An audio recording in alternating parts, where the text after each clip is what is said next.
I felt like making something slightly different to what I normally make. Instead of a top 10 and a top 5 while we are waiting for new content, I thought, why not just talk about 5 builds that I personally enjoy using from time to time and showcase them to you so maybe you can snatch your next setup. If you do enjoy these types of videos, please let me know in the comments because I can make many more episodes like this and I would love to move into full loadouts as well. The one person that actually inspired me to do this was Ignis T. The other day I was scrolling and I came across one of his videos. Please go and check out his channel and his content, leave a like and subscribe to him. First one on the list is Buffing Gyre. When I decided to revisit this frame, I actually landed up making 2 videos for her. That is purely because of how versatile and in-depth Gyre's kit is. She has a lot going for her, but the one side of Gyre that I often find myself leaning back on is Buffing Gyre. Now, how does this all work? Well, follow along with me. The first ability is called Arc Sphere. You throw down a gyratory sphere that will deal electricity procs to nearby enemies over time. You can cast it until it lands on a surface, or you can tap the ability again to pop it in mid-air. Only 3 Arc Spheres can be up at one time. Her third, Cathode Grace, allows for increased crit chance for your weapons and your ability. Each kill will increase its duration, and you also get energy regen per second, which is huge, let's be real. Gyre's fourth, while not actually directly affecting the gun buffing side of her kit, still helps with the overall damage output. When you cast Rotor Swirl, an electric field will orbit around you. While active, any critical strike from her abilities or weapons will proc a lightning discharge on an enemy, which will then chain to other nearby enemies.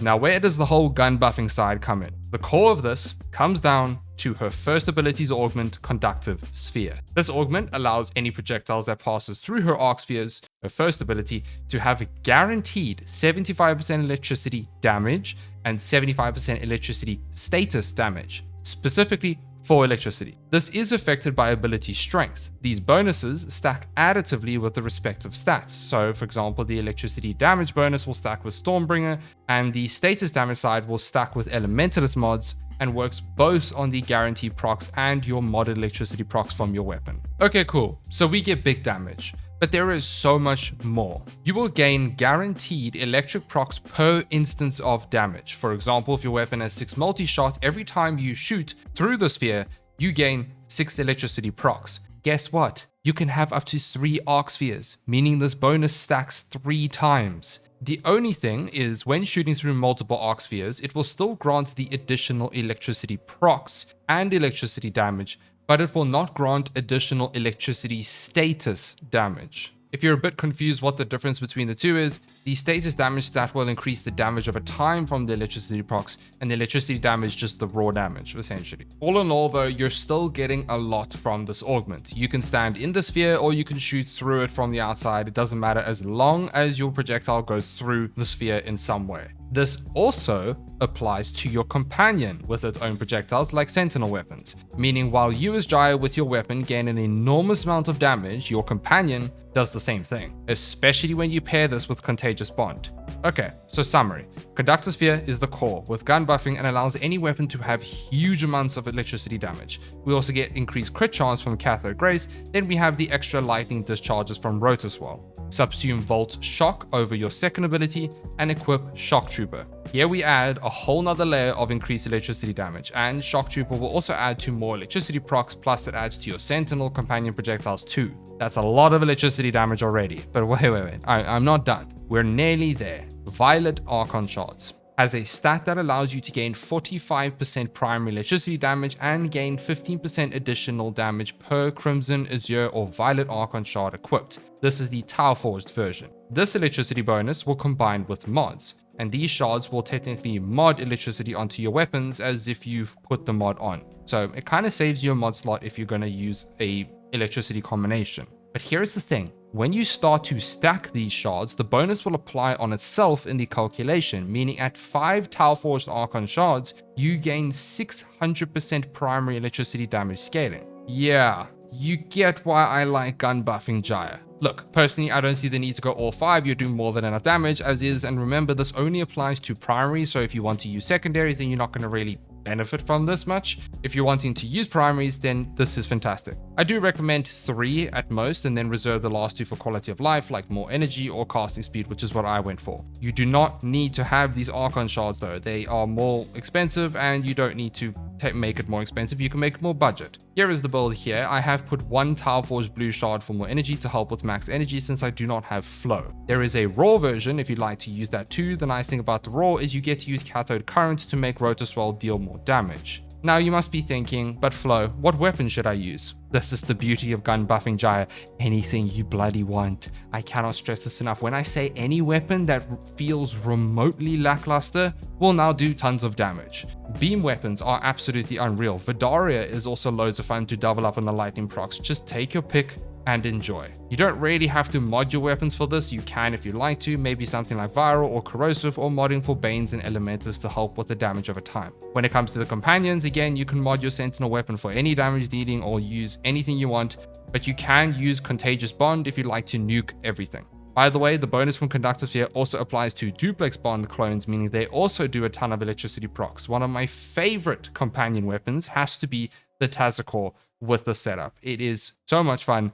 Give it a go. When you're in mission, just cast Cathode Grace, kill enemies, cast Rotor Swell, cast Shock to gain the Shock Trooper bonus, then throw down your Arc Spheres whenever you want to do tons of damage against certain targets or any target, doesn't matter. This leads me onto the pros and cons of this build. The pros: deal tons of damage, benefit from Gyre's other abilities with the increased crit and Rotor Swell zapping enemies every time you crit. Any weapon is super strong with this setup. Can also be a companion nuker build. The cons: can be expensive with the Tileforged Violet Shards if you opt for that route. It can also be squishy as Gyre's main defense is electricity. If you feel like you are dying, you can use the Rakta Dark Dagger, which is a fantastic way to keep Gyre alive. But this build does inherit the whole kill them before they see you type of thing. The biggest downside of this setup is having to constantly rely and recast your Arc Spheres if you're playing a mission that requires you to move around a lot. Plus, your Arc Spheres only last about 15 seconds, which isn't short, but it's not long either. If you can get around this, then this setup is fantastic. Overall, I cannot recommend gun buffing Gyre enough as a different build to play. Next one on the agenda is Smite Dante. This build is more of a meme one, but unironically works incredibly well. Dante is the Overguard King, as we know. His 2, 3, and 4 allow him to have many different abilities that drastically help you and your teammates. Triumph being the big Overguard bonus. We also have Page Flight giving us a decent status damage increase and applying status vulnerability on enemies, subsequently increasing our damage. Word Warden is just there, trying its best. I'm kidding, it's actually pretty good if you build it the right way. Tragedy is ready to nuke enemies with a quick cast from 2 Dark Verses, but you know what's better than having a ton of Overguard for you and your allies? Making sure not an enemy in your sight has Overguard too. And that is where Smite Dante comes in. As we know, Oberon got reworked recently. His Smite was reworked and it's a lot better now. Send down a deadly force that will deal 50% of the target's health, stripping all the defenses including Overguard. Nearby enemies will take up to 20% radial damage from the main target's damage. The damage from Smite scales with enemies' health, so the chunkier the target, the more damage you deal to nearby enemies. Remember though, the helmet version is diminished, but that doesn't really matter because you're still going to be one-shotting everything. This allows Dante to be the most selfish breathing thing in the mission, becoming Eximus unit's worst nightmare. Pair this with good casting speed and arcane truculence to spread max viral stacks. However, when using this arcane, just remember that you do need to constantly regain 3000 Overguard for this to proc, so you need to get hit consistently for this to work consistently. This is what the build looks like. If you don't want to use truculence, I would recommend adding viral into the mix through a prime or something like that to allow you to basically always one-shot one target, or in Eximus or a Thrax or anything like that. So just keep that in mind. You kind of need viral for this setup. And if you don't have truculence or you don't have augmented, just use anything you want. I do have 2 casting speed shards and 2 strength and 1 duration. Here we have a high strength, high range plus a max viral spreader. This build is loads of fun and makes an even better support for you and your teammates because you can remove all the tough targets in a click of a button. With the super high strength, we also get a lot of Overguard, and Page Flight's effectiveness is increased even more, so your weapons and Dark Verse is even better. Other than that, enjoy any weapon or synergy you'd like. Playing this setup in mission is pretty straightforward. You get your Overguard up from Light Verse and Triumph, cast Page Flight and Word Warden to help you and your allies, bring down Smite on anything that has an ounce of overguard over their name and enjoys spreading death. It's great. Let's talk about the pros and cons. What are the pros? Well, Xmas units are scared of you. You get the benefits from Dante's entire kit, which makes Warframe easy, as let's be fair, for most content, you cannot die with Dante and you make pretty much any mission easy. You have team-wide buffs, and it's lots of fun and satisfying when an Xmas unit tries to kill you and they just get deleted from the game. The cons. I really cannot think of one, if I'm being honest. I guess the only thing that sucks is the diminished stats for a subsumed smite, but that still isn't a problem with Dante if you have max viral procs. Enjoy spreading the love with Smite Dante. Next is Archgun Lavos. There aren't really any fancy gimmicks to this build, if I'm being honest with you, other than Lavos is just perfect to use with Archguns, among many other things that he is good for. Archguns received a massive buff in the Valis Undermined update. I did a tier list after the update released, and it is safe to say Archguns are a lot better to use in normal missions and Archwing missions. The reason Lavos is such a perfect fit is because of his Transmutation Probe ability. This ability sends out a probe that will convert all health and energy orbs into universal orbs, and converts ammo pickups into universal ammo pickups, meaning it replenishes your Archgun's ammo consistently. You don't need Lavos for Archguns per se, but he just makes them a whole lot more comfortable and easy to use. Plus, we have his whole kit providing many different buffs from all of the elements. This is optional, but you can also use Valence Formation, the augment, to allow your Archgun to benefit from the massive 200% elemental bonus damage on your next imbued ability, plus providing guaranteed status effects per hit. Valence Formation is one of my favorite augments in this game, and I'm sure many of you are sick of me hearing me mention this so many times in recent videos, but it's just that good. I'm sorry, I can't help it. Anyway, you can make the setup better by adding something like Roar or Zarta's Whisper if you'd like. Here is the setup right here. Health conversion is very expensive, so you do not need it. You're more than welcome to switch it out for another mod and maybe add some more duration or anything you'd like. He is essentially a health tank, so this is a health tank setup that will comfortably tank and shred through most of Steel Path. I would recommend at least one casting speed shard with him. The rest is completely up to you. When it comes to the Archguns, you really can use anything that you enjoy and find fun. That's the whole point of the setup. It's like, if you enjoy an Archgun because it's cool, then you just slap it on Lavos and you go and have fun. The only thing is, gravity mags are quite expensive and tedious to farm unless you just buy them with platinum. So the only thing that I can say is, I would personally recommend 5 for you: the Arbicep, Cortege, Hoover Grattler, Syngas, and Larkspur Prime. These 5 are my personal favorite at the moment. If Archguns are not your thing, then I would actually recommend using Lavos in general. I absolutely adore this frame. He is so unique and fun to play. What are the pros? Well, you get to use the big boy guns in normal missions comfortably. Using Valence Formation increases the effectiveness even more, and Lavos is just fun and unique.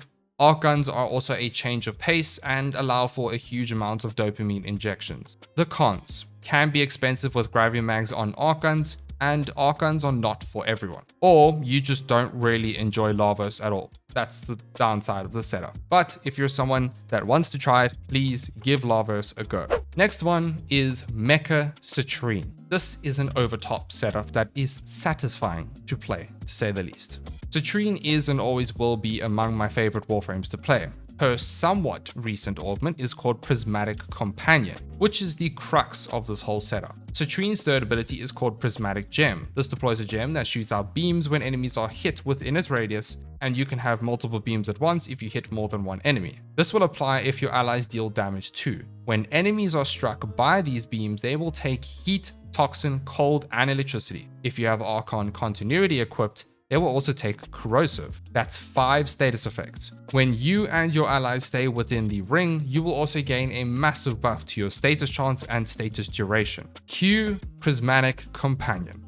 This allows you to cast Prismatic Gem on your free moving companions, so no sentinels. This means beast, hounds, and mowers, with plus 50% Prismatic Gem duration added onto it, which is great quality of life. The augment allows for you to have a moving turret that sticks near you and will make it easier for you to nuke enemies. Then we have Fractured Blast, her first ability. This allows you to apply impact and slash onto enemies, meaning enemies take 7 status effects from you. Plus you get good energy sustain too. You're probably wondering why this is all good. I present to you the Mecha Set. A 4-set mod that states companions will mark a target every 15 seconds for 12 seconds. When you kill the target, it will spread and apply all of these status effects to all enemies nearby within 22.5 meters. Now you do need a slash electricity, heat, toxin, or gas to be active to transfer the status effects, and it will transfer all of them, not just the damage of a time status effect. Now to simply explain how the set works, enemy is marked. Kill marked enemy with a damage of a time status effect applied. All those status effects get spread to nearby enemies, multiplying on top of each other every time it is spread. So it just keeps doubling and multiplying and just spreading the damage, and eventually you land up hitting damage cap just casually until there are no enemies left. Prismatic Gem and a Beast Companion allows you to easily proc these damage over time status effects, since we gain all of the damage over times from Prismatic Gem, Fractured Blast applying slash, then we slap on Contagious Bond onto your companion, and then you have your companion's claws as well to pretty much double up on the effect. With Contagious Bond, what happens is your companion kills an enemy, then procs Contagious Bond, which is like basically what the Mecha Set does, but just within Contagious Bond. The status effects start spreading to nearby enemies, multiplying on top of each other, one-shotting everything and just continuously multiplying as it spread. One of those enemies that are caught in the spread is the marked target for the Mecha Set, and then it just procs the same thing again. And then you just keep spreading and spreading. You see why this is so strong? But wait, there is more. We have Raw subsumed over our fourth ability to double dip the damage again. You see, the thing is, usually mecha sets require a lot of running around trying to find this little mark on the enemy's head. By the way, if you're struggling to find the mark, just turn up your visual effects intensity to see it better. But with this setup, you're pretty much just relying on your companion to kill an enemy, to proc Contagious Bond, to double up on the effects, and then you don't really have to worry about the mark at all. You can quite literally map clear with this setup if enemies are close enough. Here is the Citrine build. By the way, you do not need Raw for this, it's just a sprinkle on top. The Mecha Set is very important here. Make sure you have all 4 mods for your companion and for Citrine herself. I personally enjoy using the Pharaoh Predicite with Anabolic Pollination, but you can use any free moving companion, and also be wary about using companions that have abilities that kind of waste time or spend time casting it. So sometimes I've actually taken off Anabolic Pollination so that the companion just keeps hitting the whole time, and it's much better and more consistent. The only thing that I need to warn you is when you have Contagious Bond, do not have Duplex Bond on, because your clones cannot proc Contagious Bond,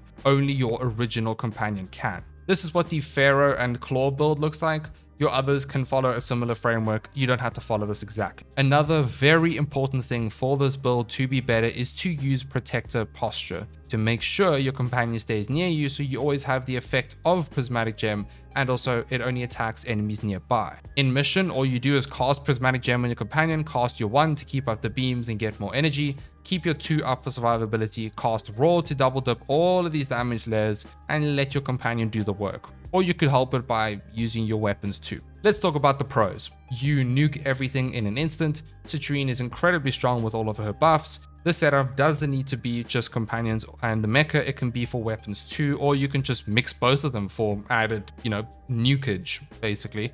And then we have the cons. The companion side of the setup requires a little bit of setup. Other than that, I really don't see any downsides to using this unless you're not a fan of the Mecha Set, which I completely understand. If you're looking for something different or something with your companions, then Citrine is a really good option. Like I said, you don't actually need the Mecha Set for this. You could just use a normal Hound on any Warframe with Contagious Bond and you probably get the same effect, but Citrine just makes it more consistent. Finally, let's talk about the last setup on this video, Vomit Grendel. I'm serious when I say that I wish I played Grendel sooner, because wow, what a fantastic and fun Warframe to play, especially when you play Vomit Grendel. Grendel's fourth is called Regurgitate. In order for you to cast abilities with him, you need to feast on enemies and have at least 1 enemy in your belly. When you cast his fourth, it pukes out an enemy, turning them into a toxic projectile. On impact, the puked enemy will cause an explosion that will armor strip and deal toxin damage. The toxin damage will be calculated as 10%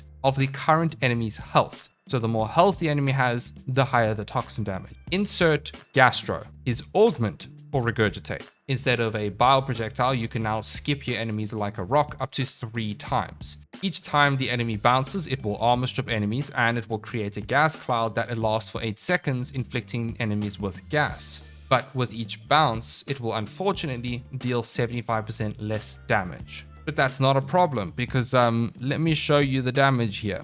The saddest thing about the whole setup is removing ball. We like ball. Let's be real, ball is life. We subsume raw so that we double dip on the gas damage over time. And the toxin damage too, you can nuke pretty much everything with this setup. We also have Nourish through his base kit applying viral, which increases the damage over time too. Here is the setup. Arcane Bellicose is quite nice with Grendel since he is a health tank. We go high range and high strength so that the clouds have a wider radius and deal more damage. For the most part, this is the only Grendel build that I play. His kit works so well with Nourish and Raw boosting those gas procs. In mission, all you do is feast on as many enemies as possible, keep Nourish and Raw up, then spit out enemies with your force. I did put on one violet Archon shard for equilibrium so that I can use the different mod, and I put 2 blue shards for maximum health. Pros, you spit on enemies. Do I really need to sell it to you? Cons, there are actually quite a few cons with the setup that aren't tied to the build itself, more Grendel and how his kit is designed. Overguarded enemies cannot be feasted on, and if you're playing in a group, sometimes your allies' builds are just too quick and too good and you cannot feast reliably. Casting speed does help with this issue though. The other issue is how Gastro works. It's important to spit on groups of, that sounds so weird. It's important to spit on groups of enemies and not just one, as the gas clouds feed off of each other with how many enemies it hits. With each enemy being hit, it will apply a gas proc. So if it's only one enemy, it will proc one gas cloud, but if there are 10 enemies, it will proc instantly 10 procs of gas clouds. You get the idea, you kind of need groups of enemies for this to max out its damage. If you want something different, give Grendel a go. You don't have to do the vomit build, you can use other builds too. That concludes the 5 setups that I would like to show you for today. If you'd like more, please let me know in the comments below because I can make many more videos going over specific builds and synergies, and I think you might enjoy, so please let me know in the comments below. I hope you found another build to try, and I hope you enjoyed the video. If you did, don't forget to leave a like and subscribe. It really goes a long way for me. Thank you so much. A massive shout out to our channel members. You guys are absolutely amazing. I cannot thank you for your support. It really helps. Thank you. I will see you all in the next video.